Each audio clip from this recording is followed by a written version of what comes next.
Hi, it's Chris Byers. I'm recording this on the 19th, the Thursday the 19th, for next week and next week's assignment.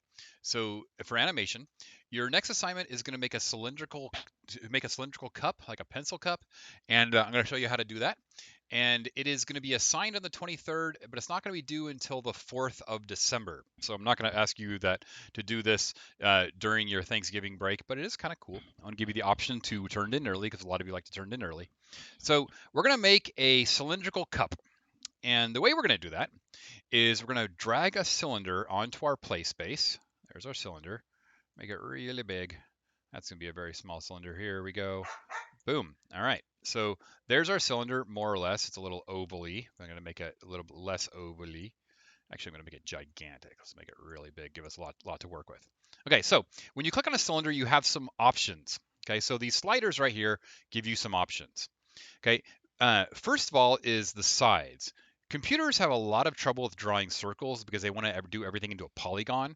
So they want to, you're going to basically say, this is how many sides we have. When we do some 3D design in Blender, this is going to be important.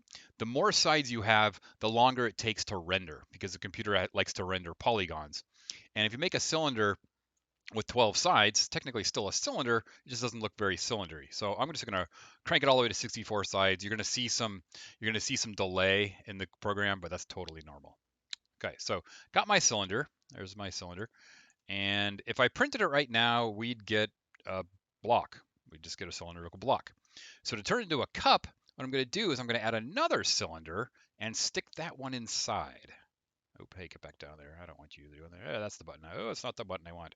This is the button I want. Okay, so I'm going to stick another cylinder right inside and make it a hole. So let's stick it right in here. Actually, start it. We're going to start it bigger so we can actually see what's going on. There we are. Go to the top and stretch this guy out so it looks like we are hollowing out, creating a cup. All right, so we made a cup just like that. All right. And just like before, your inner cylinder also has sides. So you can do 64 sides, pretty close to a circle with 64 sides. And for purposes of what we're about to do, I'm going to make this really small because I don't want to, you don't want to see me wrestle with it during the video. So there's our cup. Now, if you look at the bottom is solid. And the reason it's solid is I made my circle up above the baseline. But if I didn't do that, if I anchored them both to the base, if I anchored them all to the base, what you're going to see is you're just going to have a fat ring. So you got to be careful when you're making your circle that you don't punch through the bottom. So let me punch through the bottom. I'll show you what I mean. So there we go. Oops. Punch through the bottom. See, now it's just going to print a ring at the bottom. Okay, so let's go ahead and bring that guy back up. And now we have a solid. So basically, we have a thick bottom that is that thick. Okay, now it's that thick. All right, so now we got a circle. Cool, we got ourselves a cup. Now there's a couple other things on the cylinder that's kind of neat, and that is the bevel. So bevel adds what's called a chamfer or a fillet to these outside edges. So when you bevel something, you kind of see what's going on here. You can bevel it a lot and get yourself a pop can. So there's your pop can right there. We're gonna add I want to add a tiny bevel, not a huge bevel. Just add a tiny bevel like that. Okay. Segments we'll talk about next time. All right, so there's my can. Now we're going to add some text to the top of the can and to the side of the can. And to wrap text around, that's kind of neat. If you go over here to your options, go down to featured.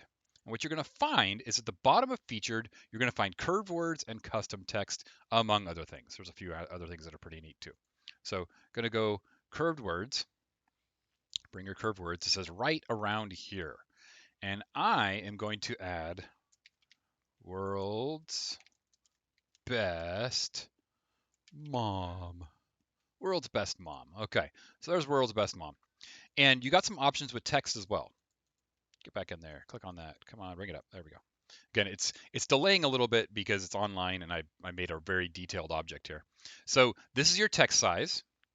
Okay, and you can click on here if you want. If you don't want to scroll, I'm going to make it 18 point, and it takes a little while. It says, let me think about it, and there we go. World's best mom. And then the arc is how far it winds around the object. So 360 degrees does like you think, it winds all the way around. World's best mom. Best mom. Okay. We have an issue here, so we're gonna have to add a little spaces so it doesn't overlap a little bit. World's best mom. There we go. Add a few more spaces and we're good. Okay. Now radius is just like you think. It's basically drawing on a circle, so the radius is the sides of the circle, and then height is the depth of the text.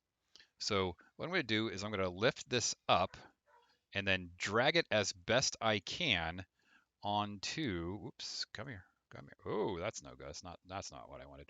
I just changed the height. That's great. Okay, well that's what we care about later. I want to drag this guy over to my ring and put it on top. Now, obviously, I need a bigger radius. So I'm going to increase the radius. Let's try a radius of 30. Thinking about it, and there's a radius of 30. Now, 32 turned out to be too big. So we're going to need to make it, how about 28? So you're just going to play with this until it ends up sticking on the ring. Thinking about it, and it's still thinking about it. Wow, that's unusual. There we go. Okay. So put this on the ring, try as best as we can, and let's bring, you know what? Let's just, yeah, this is a mess. Okay, let's just bring this guy down. We're going to stick it into the ring like that. All right. Now, again, it doesn't matter if it's how deep it is. It really doesn't matter. Um, you don't want it super deep. Okay, you don't want this super deep. Otherwise, you'll get a weird printing issue. But that's it. So can I move this around a little bit? Yeah, move that around.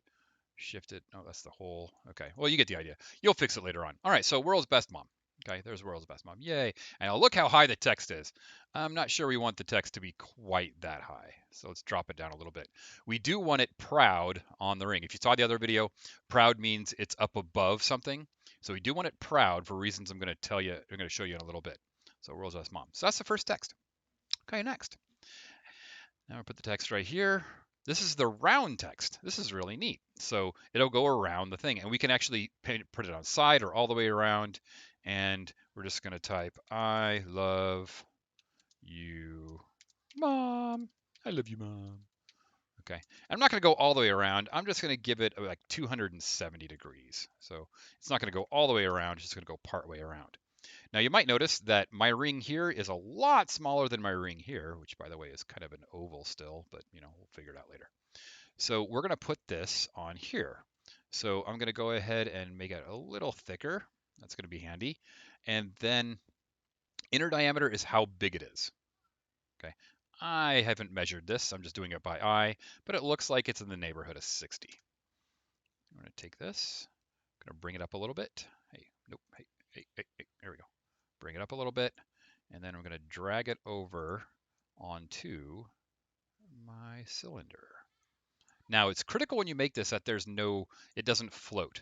The text needs to be in the cylinder. If it floats, then the printer won't have anything to print. It's going to be like, I can't print that. Okay, and this again, it gets tricky. It's going to require you to play a little bit, but the U and the I is kind of floating over there. That's okay. If you change the radius, that'll happen. So I'll make my radius, let's say 62. That'll widen it out a little bit, probably make it a little bit easier to stick on there, and it disappeared. Okay, Control V, Control V, Control V, Control V. Let's try that again. Now let's make our radius 62. I'm doing this all in one cut. I'm not going to edit all this stuff out because I don't want to. All right, so there you go. Anyway, so you're going to play with this, get the text to where you need it to go. What I need to talk about, though, is when you're doing the text, it's important that the entire text be touching or into the cylinder. Additionally, you can't have it very, very proud. It can't stick way out because when the 3D printer tries to print, this is going to basically be a bridge. It's not going to have anything to print to. So the closer you are, the better you're going to be. The closer you are to the cylinder, the better. So ideally, you want something like that. Okay. So text arc. Okay. Anyway, let's just mess around with that. Okay, so that's going to print. Everything's going to be print. Now, this is what I want to show you. This is kind of neat. So your tasks are going to be, you're going to make a cylinder, you're going to put text on top, text on the side, and you can make the thickness bigger if you want, make it stretch out. But again, be careful, you don't want too much printing text or too much gap here, otherwise the printer won't know what to do. Now, when you are exporting, we had some issues with this. When you are exporting, make sure you export the entire model. If you click on something like now, it's selected, and you export, it's just going to export the specific piece. What you want to export is the whole model, and the best thing to do is click on your workspace, then export, choose STL. Now you got an exported STL. I'm going to minimize this, and I'm going to switch my capture over to switch it over to what we're going to be using, and cancel capture. We're going to be capturing Prusa. All right, so got my slicing software ready to go. I'm going to import the STL, so we can slice it. There's the sliced. Okay, so this is the model. And again, I know it's a mess, but that's okay. You'll do better. And I'm going to say I'm going to make this 10% infill and then slice it. Now, this is what I want to show you with the Prusa. First of all, it can, if you see the little blue here, if you have Prusa, this means this is an overhang that's going to try its best to do. In other words, it's going to be printing in space. It's going to try its best to hit it. If it doesn't, well, you see what happens. Some of you have like all sorts of crazy goo here and there. That's because it didn't know what to do here. I can add I could add support structure, but I'm not going to in this model. What I wanted to show you is this. When you slice something, it slices it into layers. In this case, 606 layers. And I'm going to bring this down. You see each individual layer. So there's the base, and it starts making the cup, gets to the top. Now, when it gets to the top, it turns red right there. What we have here is the top of the cup is done. If I press plus, it takes the remainder and says, oh, you're going to change a color. So when I add a plus here, I basically said, stop what you're doing at level 602. I'll put in new filament, and then we'll print with a new color filament on 602 up. So you can have multiple colors. So if you want to do that, you can. You just need to tell me what colors you want, or if you want to change colors, just tell me what colors you want, and we can print colors up here. It's pretty neat. All right. So yeah, your requirements for your assignment, it's got to be a cylinder within a cylinder, text on top, text around the side. Beyond that, have fun. You can put other designs on there. You can obviously change whatever text, put whatever text you want. If you want to put a handle, you can try putting in a handle too. In fact, if you want to do that, I can show you what that looks like. That will actually be a future assignment, but hey, why not show you right now, right? So I'll go to window capture and I'll change this over and show you what's going on at Chrome. There we go. Okay, so here's our cup. To put arm on here, you got a couple different options, but one of the best ones, if I can remember where it is shapes. Nope, not shapes. It's not that. Printable, Smithsonian favorites. Nope, it's not those components. Nope, it's not that one either. Featured. Oh, yes, of course, it's featured. SVG. So SVG Revolver. This is kind of basically, it's going to make a donut. So the donut's kind of neat. You can make it bigger, smaller, and inside diameter, just like before, bigger, smaller. We're going to use this later. Number of sides. Again, fewer sides, easier to print or easier to make. More sides looks better. And then sketch rotation. This is kind of neat. And then revolve angle. This is what we care about. So we want to have an angle, if we just are doing on the side, like basically 180 degrees, right? So I want an angle that's 180 degrees. There you are. And then you're just going to flip this up like so, and then pick it up and move it and stick it on the side of your model. Boop, on the side of your model like that. Then you can make it really big. Like, I don't know, make it really big. I'm making a giant donut here. Oops, I extruded it the wrong direction. So I'll put it right here on the edge, drag it up, and then make it bigger in every dimension. So make it that bigger and this bigger, and you can make it this bigger, and you can make it really big this way, and so on. So that's how you do if you want to make a handle. Then you just do the SVG revolve, and you get a perfect handle like that. Nice, really big handle. Okay, so hopefully that was fun. Again, this is not due to December 4th, but as usual, first good, first printed. So as long as you've checked off all the boxes that need to be checked off for the assignment, and I will print them up. Make sure if you want a specific color, you print it up. These prints do take a long time.